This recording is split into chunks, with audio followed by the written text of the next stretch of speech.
they have their food storage. Have you thought about how you're going to cook it? You think, well, I'll build a fire, and where I live, thinking about building a fire in the middle of the summer, just kill me. It's already 120 degrees out, and standing over a fire is just not going to happen. If you have not thought about how you're going to cook your food, this is what you're going to want to think about. Yesterday they asked me, well, what if you live in Portland or Oregon or London? And I said, well, you're going to have to store a lot of firewood. This is not going to work if you don't have sunshine. But if you've got sunshine, you can cook. This is called a solar oven. I'm going to put it up higher.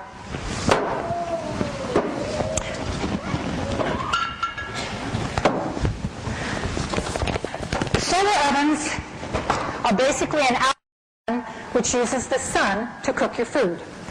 All over the world, they're discovering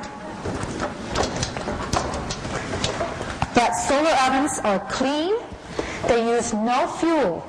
It keeps the heat out of your kitchen. They've actually done tests, and solar-cooked food tastes better than traditional food. Everybody said, oh, this tastes better, and it's solar-cooked. And the best part is you're using a free source of energy. You're using the sun. There are hundreds of thousands of these being used all over the world. And for food storage, it is just a perfect fit. Because if you have no electricity, this needs no electricity. You can put this out on a sunny day in the morning, and within maybe half an hour, this will be up to 350 degrees. You can cook anything in a 350-degree oven. You can bake bread, and it browns the bread beautifully. Cinnamon rolls, chocolate chip cookies. These are all things in my food storage. I can make rice. I can cook pasta. I can make a white sauce, an Alfredo sauce, tapioca pudding. The only thing I can't do in this solar oven is fry foods. I can't get the oil hot enough to fry foods, so I had to give up fried foods, which is probably better for us anyway. This particular model, there are all kinds of solar ovens, and I'm not going to go into that now, but you can get a simple box cooker. You can even make a solar cooker. I did that, and I know people who have done that, and the only thing we could do with it was warm hot dogs. And since I can't store hot dogs, I decided to get one that really would get those temperatures so I can cook all of those foods. It has a little rocker arm inside.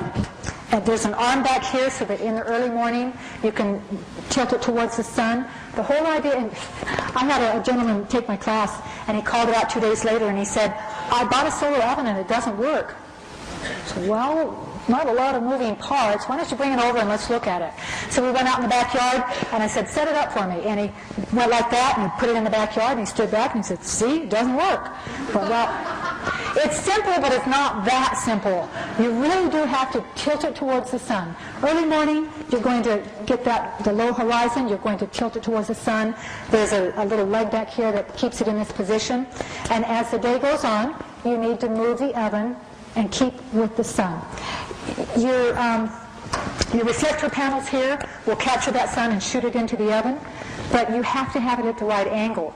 If you go out there every 45 minutes to an hour, that should be good enough to say what you're trying to do is keep it towards the sun as it goes across the sky.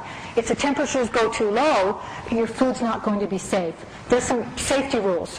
You've got germs can't grow at 120 degrees. You can pasteurize water at 150. You can cook food at 180. This easy gets to 180. And you can boil water at 212. But if you have certain foods in your oven and you've left it out there for 3 or 4 hours and the sun has moved and you haven't moved your oven with it, that food can get dangerous. It can grow bacteria and you could get food poisoning. So there is some effort involved in it. You don't just set it in the backyard and wait for it to cook. You have to what you're trying to do is when you lean your oven out, you want to get little or no shadows inside the solar oven. That's the secret. And this gentleman just thought he could stand it out there. So that's the secret. It's in your book. It'll tell you what kind of cookware to get. We can talk about that.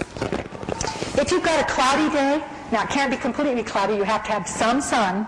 You know, if you were in Alaska, you could still cook in Alaska, even though it's cold. If the sun is shining, you can still cook. In fact, if it's the summertime, you can cook day and night.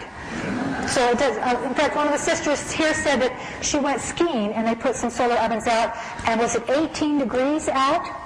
And they came back from their ski trip about 3 hours later, and their dinner was all cooked out in their solar ovens. So it's the sun that cooks it, not the coolness. If it's cold outside, it's not going to make a difference. It might take a little longer for the oven to heat up, but it will still work. If you've got an intermittent cloudy day, the sun comes out, it goes back, it comes out. Your Dutch oven, the heavy metal cookware, is going to take a little longer to heat, but it's going to hold that heat. So the sun comes out, it heats it up, goes behind the cloud. This will hold on to the heat and keep your food safe. So on those cloudy days, use the heavy metal. On the other days, your thin, dark, shallow pans with a tight-fitting lid. That's going to be the best thing. It'll cook quickly, and circulation, it's all in the book. Cookware. Buy your oven first, and then buy your cookware to fit your oven. And there are so many kinds of ovens out there, every style you can imagine. This is the kind I like. It has one of the bigger oven areas, but there are lots of them out there. If you have a big family, you might have to have two, because it's difficult to cook large amounts of food in a solar oven. You can sometimes put them in two separate pots, and that will help it to cook faster, or you can cut up the food into small pieces, and that will help cook it faster. But this really is, especially in the Southwest where we live, this is a really wonderful thing to have in your food storage. It's going to cost about $200, but if you buy them in bulk, if everybody goes together and makes a big order, you can get them for less than the $200. This is a great thing to have in your food storage for that worst case scenario. Okay, we've got, what's my last card?